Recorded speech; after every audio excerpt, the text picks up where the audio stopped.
Hello and welcome to this online class on the second phase, I should say the second lecture, first phase of the Holocaust. And the reason why I've kind of split the discussion of the Holocaust into three phases will become more apparent when I discuss the kind of essay or potential essay question when it comes to the tutorial. So we will kind of look at these phases in more detail in a few lessons time. Now, before we look at what I refer to as phase one, and to some extent phase one is a continuation of the origins of anti-Semitism within Germany, which we spoke about in the last lesson. Before I get to the content of today's class, I want to just recall or help you recall the two historical schools that you have to focus on as you look through this information, as you kind of listen to what I've got to say today. I want you to think about, does this information or evidence support the intentionalist school, or does it support the structuralist school? Now, just for a quick recap, right, you know the intentionalist school places emphasis on the importance of Hitler, and Hitler had been central to the Holocaust. He is the main primary decision maker. He influences pretty much everything that goes on within Germany in regards to policies against the Jews. And then you've also got the other component of the intentionalist school, which is that Hitler had always wanted to exterminate the Jews of Germany and potentially Jews across Europe. And when we say always, if you remember in the last lesson, we're really talking about at least that kind of crucial point in Hitler's life, his imprisonment and the writing of Mein Kampf. In Mein Kampf, we can possibly find some examples of where Hitler made such explicit anti-Semitic statements that they could be interpreted, or they have been interpreted by intentionalist historians, as evidence that he was very much intent on exterminating the Jews from 1925 onwards. The opposing school, the structuralist school, sometimes referred to as the functional school, obviously rejects some of these ideas. It's not that they completely ignore the importance of Hitler. They see Hitler as being fundamental to the Holocaust, but they also believe that other leading Nazis are important, other leading institutions are important, but they also think that some ordinary German soldiers, ordinary Germans, will also play a crucial role in the way that the Holocaust develops. And the second element of the structuralist school is that there was no preconceived blueprint for the extermination of the Jews. This was something which the Nazis and Hitler kind of made up almost as they went along.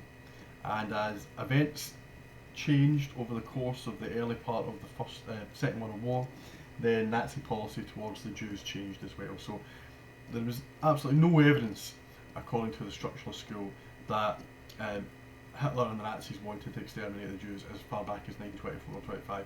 And therefore, when we look at phase one, which we're about to do right now, they would argue that in the years 1933 to 39, which we're about to focus on, there is no evidence at all of Nazi attempts to exterminate the Jews. So that's what's really going to come across in this class: evidence supporting the intentional school or evidence supporting the structural school. And if you think that there is anything that clearly suggests a Nazi intent to exterminate the Jews, then also that would support intentionalists and would reject the structuralist argument, or at least part of the structuralist argument. Now let's very quickly recap again on some of the things that we've touched on already when we looked at the Nazi consolidation of power.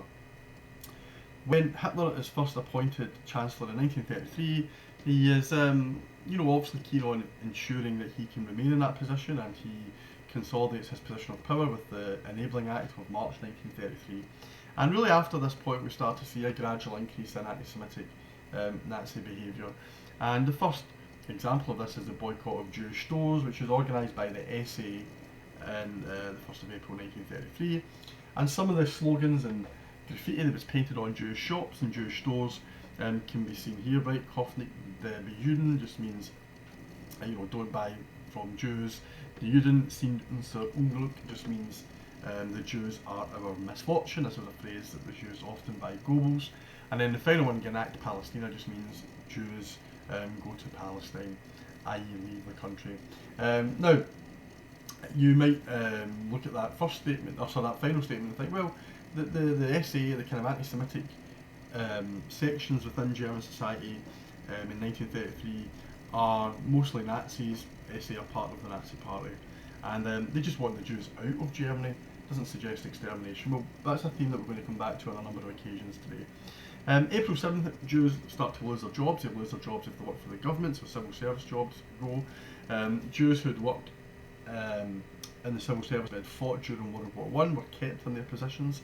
That's because Hindenburg insisted upon it, but that will become meaningless once Hindenburg dies in August of 1934. We get the first kind of real sinister element of Nazism, and that's the book burnings, which begin on May 10th. They were meant to be coordinated, it didn't quite work that way, but there's a major one that takes place in the centre of Berlin outside the university, and it was very much seen as being an attack on all things that the Nazis saw as being degenerate or as being potentially dangerous for Germans now to read. But it was a kind of attack on Jewish intellectualism, and obviously the books of Marx and Freud would find their way into these bonfires.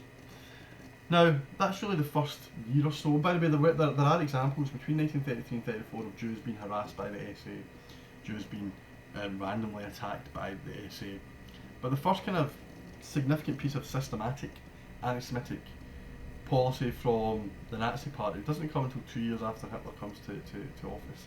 And it comes in the form of what is known as the Law for the Protection of German Blood and Honour, more commonly known as the Nuremberg Laws, because Hitler made his statement about the Law for the Protection of German Blood and Honour at his annual Nuremberg rally. So the question is, what were the Nuremberg Laws, and how will an interpretation of them, how will that interpretation help you make sense of the two different historical interpretations? So can we look at the Nuremberg Laws and argue that they support the intentional school? Can we look at the Nuremberg Laws and argue that they support the structural school? Let's have a look at this little chart. This is, in German, the Nuremberg Laws. Now, without going into this in too much detail, right, you can kind of roughly see from the words at the top of the chart the categorisations of race within Germany as of 1935 onwards, right, as of the beginnings of the Nuremberg Laws. And what we kind of see on the left hand side is Deutsch blood, right, or Deutschblütiger. That's German blood. These people are completely German in the eyes of the Nazis, because, you know, if you trace back their racial heritage, there is blood which has not been contaminated, in inverted commas, right, contaminated that is, by what they see as being non-Aryan blood, or, you know, by Jewish blood. Then we get to the second and third columns, and you see here a Mischling second degree and Mischling first degree. Mischling is a German word for mixed race. Now, in both of these instances, you've got grandparents, only one grandparent in Mischling second degree, two grandparents in Mischling first degree, but these grandparents are on different sides of the family. And the black dot represents Jews. Now, the argument that the Nazis eventually kind of had to reconcile and come to a conclusion on was that where did these people fit? You know, if they had one grandparent who was a Jew but had three grandparents who were not Jews, was that child and was that grandchild, were they Jewish? Well, the answer that the Nazis eventually come up with was, we don't really know, but we're not going to do anything about these people. At least in the short term, Mischling are fine, because ultimately German laws, in the view of the Nazis, which would obviously eliminate intermarriage with the Jews, eventually Mischling would eventually disappear. That might take quite a long time. It was estimated, the Nazis estimated there was something like 750,000 Mischling within Germany. That might be an overestimation. But Mischling degrees 1 and 2 were not classified as Jews. And these groups could, you know, kind of live their lives to some extent normally under the Nazi regime. Then we get to the final two columns, 3 grandparents or 4 grandparents, and you were categorised as being a Jew, and therefore you would be the target of German anti-Semitic policies. So that's really what the Nuremberg Laws were about. It was a kind of question of categorising who was what, and the kind of consequences of them were that it forbade marriage between Jews and Germans. Extramarital intercourse was obviously forbidden as well. Employment of German workers in Jewish homes, that was no longer allowed. There was even an attempt to invalidate marriages. That doesn't quite work out, and there are Jewish women who stay married to, German women who stay married to Jewish men throughout the Nazi regime. And there's a famous protest actually, known as the Rosenstrasse protest in Berlin during World War II, when Jewish men were rounded up in the centre of Berlin, ready to be taken away to the east, and obviously to their death. And their wives came out and staged a protest in the middle of the street. And the outcome was that the Nazis kind of backed down and allowed these men to return home. So Mischling and Deutschblood are regarded as being citizens of the German state, right? They can be part of this Volksgemeinschaft, even if there was, as I said, some doubt about what would eventually happen to Mischling. In fact, after 1935, any mixed race child was declared to be a Jew, which was maybe unfair, some might argue. Hitler kind of does stall over the Mischling issue, and he had some people who worked for him who were Mischling, and maybe that's why he was slightly more sympathetic to their position. Now, the Nuremberg laws are going to have a real negative effect on the Jewish population of Germany, because now they can be targeted and discriminated against, and we really see an intensification of anti-Semitic actions, behaviour across Germany in the aftermath of the Nuremberg laws. However, the question still remains, this is very much a top-down approach, isn't it? This is the Nazi hierarchy imposing anti-Semitic laws on the Jewish people. It's not necessarily coming from below.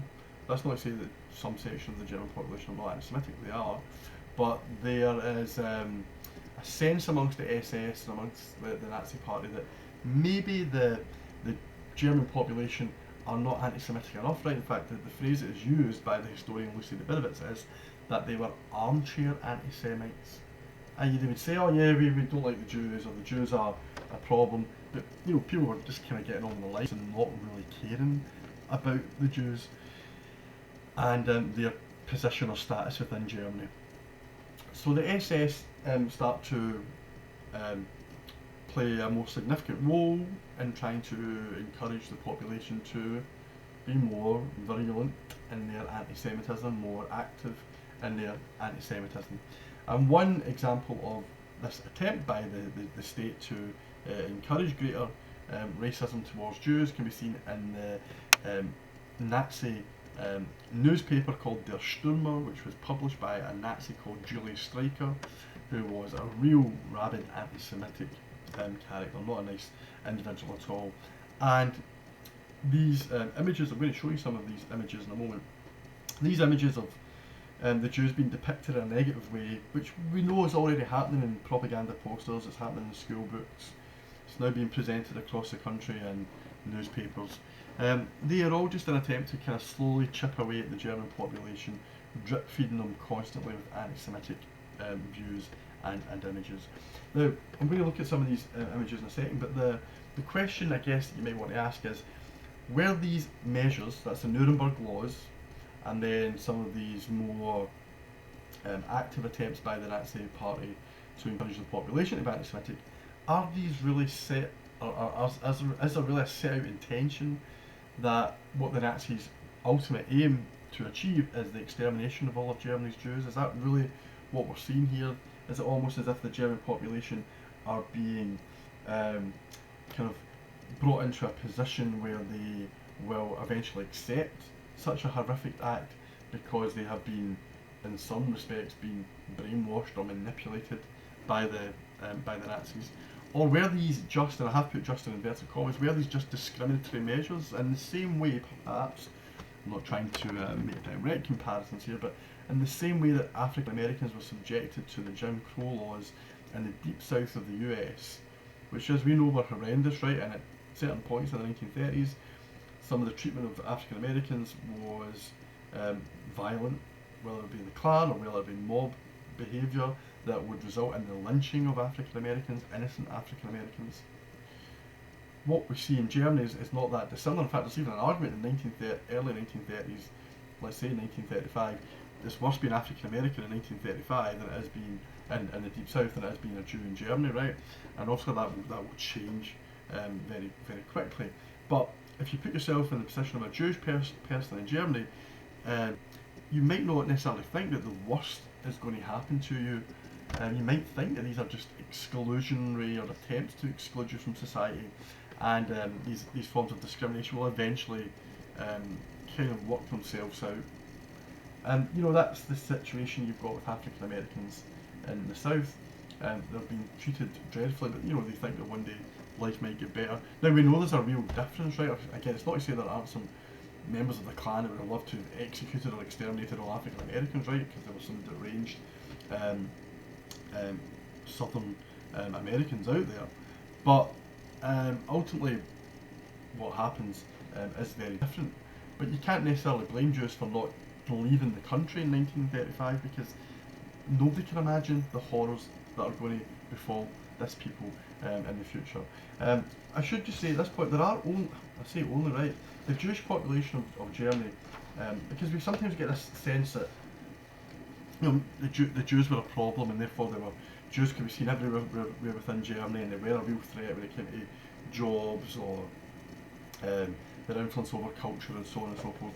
But the German population of 1933 was getting close to 70 million. The amount of Jews in the country stood at under 1%, 0.76%. At the start of the World War II, it's estimated that there's maybe only 500,000 Jews left. And some of those Jews, the reason why that 500,000 figure exists is because that includes Jews that are now part of the Reich who once lived in Austria. Because actually Jews will leave the country, we'll see Jews leaving the country very soon, but in 1935 that was not necessarily the case. By 1938 it is a bit different, and we'll look at the reason why. So let's, this is Der Stürmer, right, obviously an English version of it here, Jewish murder plan, and it's an attack on the Jews, and this is a commonly used phrase, the Jews are our misfortune. Then you can see Der Stürmer being displayed across Germany in newspaper articles that are put up in public locations, and these newspaper articles again are just to encourage the population to always be aware of what is going on within the country. So you can't really trust the Jews, and we're going to tell you these made up stories about Jews and how they're a threat to your life. So again, it's just a constant drip feed of Nazi propaganda.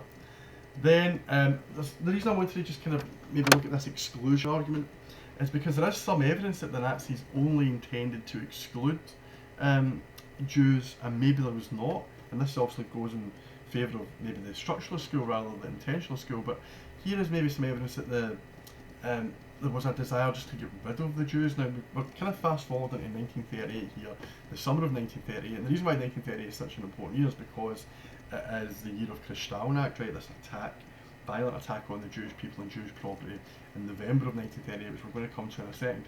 But the summer of 1938, there were attempts to just get rid of Jews through exclusion by forced migration, right? And the example that I've highlighted here is linked to the Israeli intelligence, or what will eventually become the Israeli intelligence agency, Mossad, who kind of supported the idea of Jews being settled in what is Palestine. And what we get here is the situation where the British are not keen on sending more Jews to Palestine, because it will lead to possible conflict between the Arab population and the Jewish population, and Britain is still very much in control and in charge of Palestine at this point.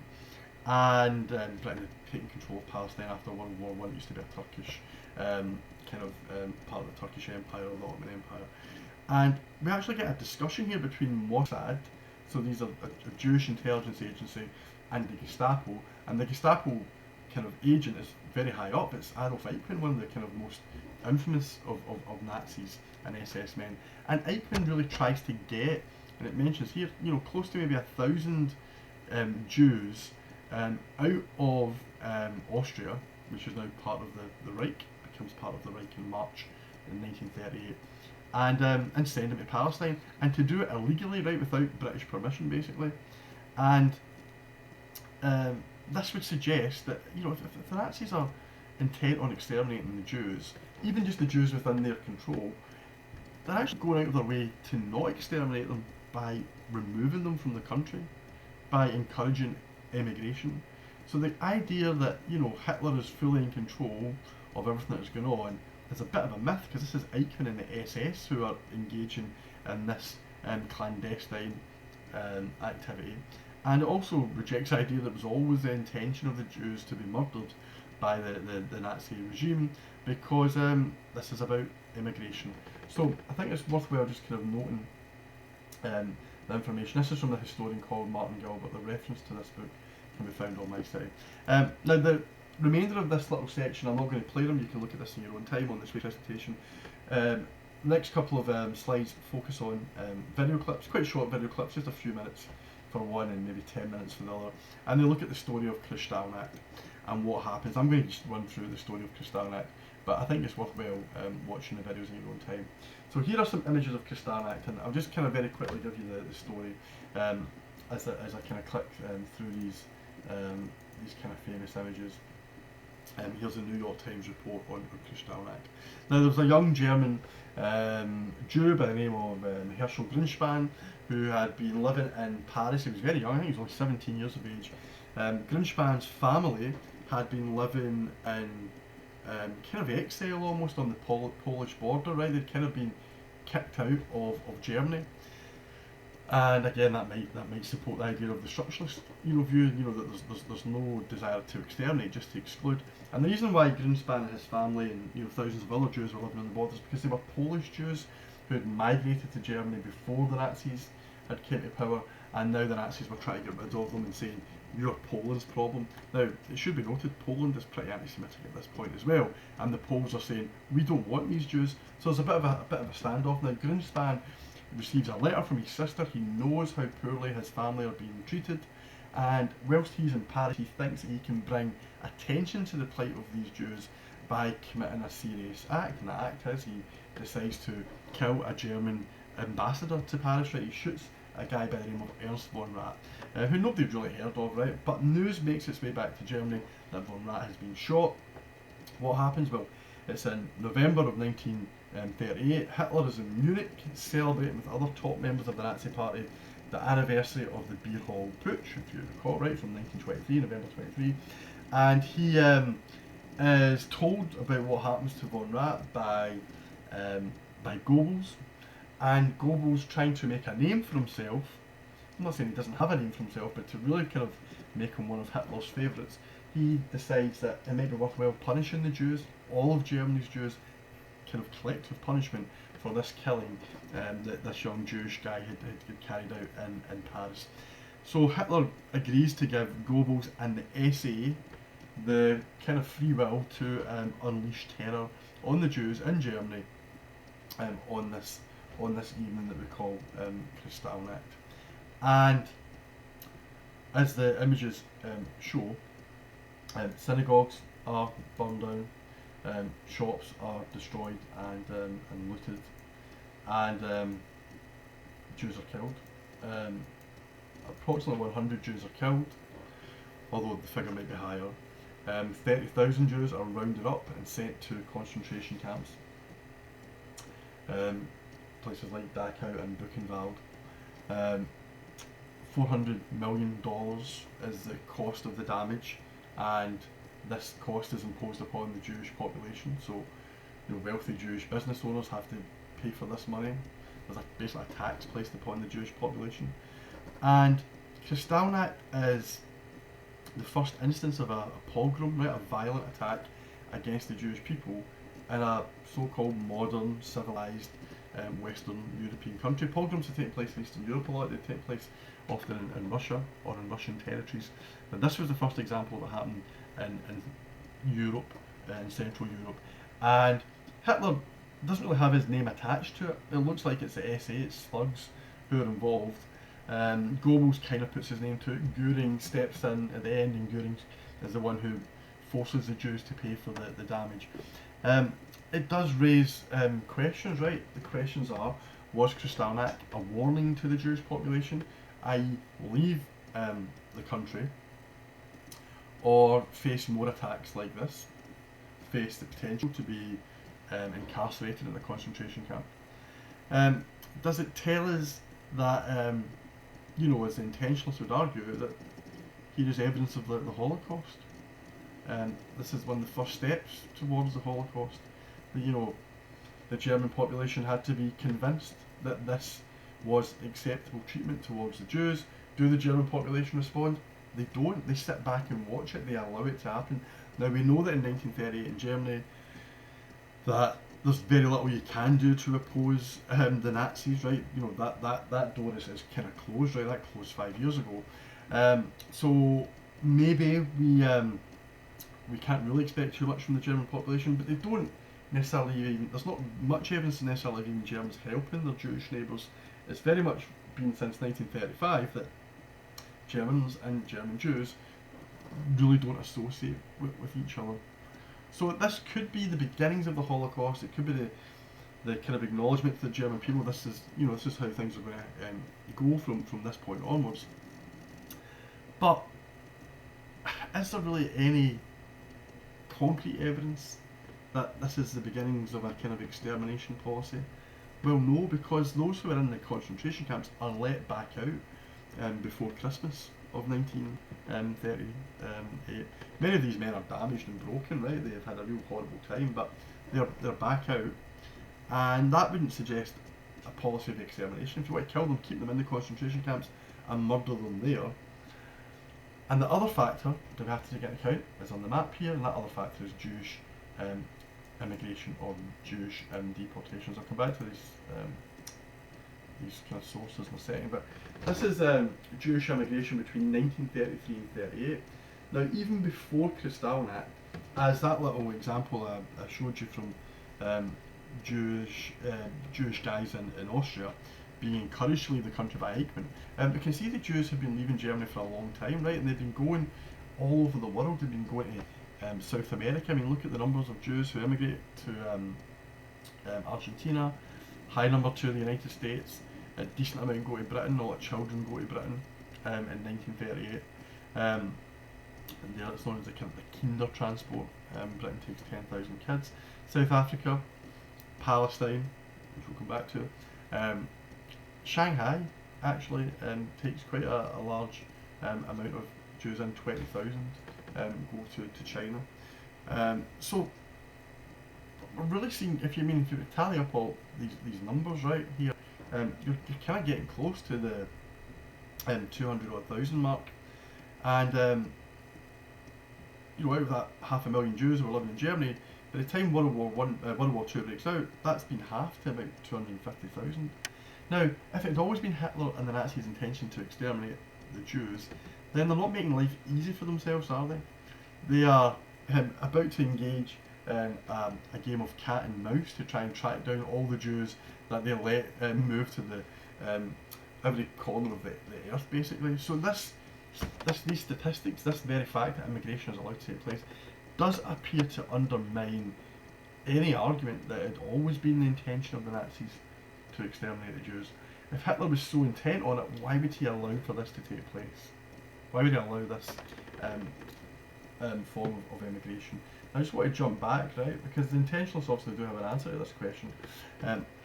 This is, you may want to take a note of this. This is a section again from Lucy Davidowitz's book, The War Against the Jews. So this is an intentionalist interpretation.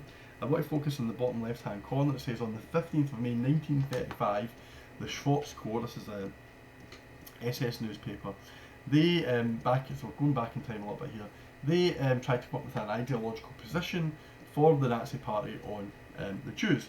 And it was argued, according to the SS, that there were two types of Jews. There were Zionists and assimilationists. Now, Zionist Jews are Jews who believe that they belong in their homeland, which I know is very contentious, right? What does homeland mean? But they believe that their lives should be in the Middle East, back in what is at this point referred to as Palestine, what is now referred to as Israel. So they want to leave Europe, the Zionists, they want to go and start a new world. The assimilationists are the opposite. They believe that they are German then Jewish, or you know, if they live in France they are French then Jewish, and they want to live their lives in Europe as part of members of European society, and they might still regard themselves as Jew, they might still practice their Jewish religion, but they are they're of the view that that's not really what defines them, their Jewishness necessarily. Now the Zionists favoured immigration, therefore the SS are going to back that. They like the idea of the Jews emigrating and getting the hell out of Germany. They don't like the assimilationist Jews, they're a problem because they think that they are German, they think that they can continue to live their lives in the same way that they had always done. So what the SS do is they take this position that they support the Zionists, but then there was a bit of a problem, and the problem was that it became very common within Germany for any leading Nazi or members of the SS, when they tried to formulate a policy, it became kind of the norm to look at what Hitler had said about that issue, and then that would kind of become the policy. Hitler would make statements and speeches all the time. Now, he didn't really say much about Jewish immigration, and therefore the one place you could go to get some information about Mein Kampf. So when you look at what Hitler says about Mein Kampf, about Jews and immigration to Palestine and Mein Kampf, you kind of get a bit of conflict, right? So the SS are saying, yes, Zionists, Jews to Palestine, all good. And Mein Kampf, this is this part here for Hitler. It says, I'll just read it out, right? It says, for Hitler had asserted that there was no difference between an assimilationist Jew and a Zionist Jew.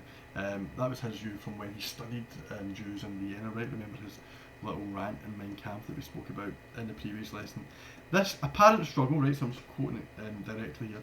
This apparent struggle between Zionistic and liberal Jews disgusted me, said Hitler in Mein Kampf, for it was false through and through and founded on lies. Furthermore, Hitler had little regard for Palestine as a Jewish state, so he wasn't keen on Jews being sent there. He referred to Palestine only once in Mein Kampf, expressing the view that the Jews never intended to build a state for the purpose of living there. This is Hitler's interpretation of why Jews wanted to live in Palestine. He says, all they want is a central organisation for their international world swindle, endowed with its own sovereign rights and removed from the intervention of other states. Palestine, or Israel, would therefore become a haven for convicted scoundrels and a university for budding crooks. And what really we get here is this view that Palestine would be like Moscow for communists or the Vatican for Catholics, and that's the way that Hitler viewed the world. So he thought, we don't really want to send Jews to Palestine, because here they could control the world from their own, the kind of own comfort of their own country or land. So the SS and the kind of leading Nazis have to then reformulate what they think should be Nazi policy on Jewish immigration, because Hitler's kind of doesn't appear to be keen on it, right? It says in mid-1937, if we go down a little bit further, Foreign Minister Konstantin von Murat did begin to formulate a policy on Palestine along the lines of Mein Kampf, right? Asserting that the creation of a Jewish state was a bad idea. So here you get this sycophantic Nazi trying to do what Hitler says in Mein Kampf. But the conflict continues. The SS eventually get their way. They eventually, if I just flick to the next slide, they eventually convince Hitler that Jewish immigration would be a good thing, and only a good thing if it is concentrated in Palestine. Now, so i.e. only, in the words of the SS, only one centre of Jewish trouble in the world, right? Somewhere where the Jews could be kind of, an eye could be kind of kept on them, I guess, is the argument. Now, this is where things get a little bit problematic, right? At the top here, 1, 2, 3, 4 lines down, it says, it may be no more than mere coincidence that about this time, in 1935, a Gestapo official who supervised Jewish organisations told a Jewish leader that the Gestapo did not like to have the Jews emigrate to America, but preferred Palestine because there we will catch up with you. Now, there's a major flaw in this argument, right, as you can probably tell.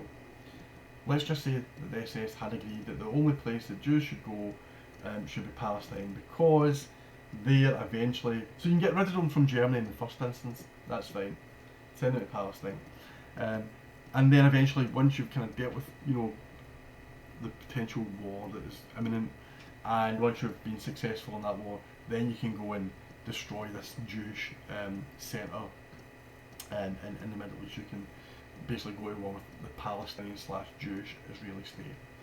And that's a nonsense, isn't it, that idea, because we know between 1935, 36, 37, 38, Jews aren't just going to Palestine. That map shows us that they are going all over the world. So there's no control over immigration. There is really just a desire to get rid of Jews, to make Germany Judenfrei, right, free of Jews. That appears to be the priority. And if that is the case, as this map suggests, then where does Kristallnacht and where does immigration fit into this discussion about the intentions of the Nazis to the Jews?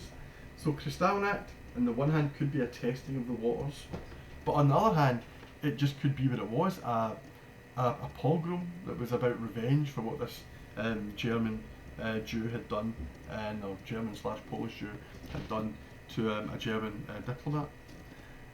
I think there's more evidence in this phase to support the structural school rather than the intentional school. However, the historian Daniel Goldhagen does argue that once you remove German Jews of their citizenship, and that's what happens within with the Nuremberg laws, and once you subject them to the violence of Kristallnacht, there is absolutely no way whatsoever that you can say that the Nazis care about German Jewish life. They don't care about the Jews. You know, they don't care if Jews get killed during Kristallnacht. They don't care if Jews are completely isolated within Germany. They don't care if they lose their jobs, lose their businesses, can't be teachers, can't be doctors, can't live in the same areas as Germans. For Goldhagen, this is really a process, and this is one of the first steps in the process of what will ultimately be the extermination of the Jews. I guess Goldhagen is saying, for those Jews who leave the country, well, that's fine. They got out, but the Nazis can't get rid of all Jews, and the ones that stay will be exterminated. So you have to decide for yourself: does Phase 1 support the intentional school, or does it support the structuralist school? That is something that you have to decide. Obviously, you can argue that there's evidence to support both historical interpretations at this point, or you can go down one route more than another. But in an assessment on this topic, you have to examine both sides. You have to look at the evidence and examine the evidence from an intentionalist position, and examine the evidence from a structuralist position. On My City, there is additional information on Phase 1 that is worth reading, that looks at Kristallnacht and anti-Semitic views before World War II begins, and the final section of that documentary that's in this way can also be found on within My City, with some questions that might help you answer the question about which historical interpretation is more convincing. But that is all for now. Thank you very much.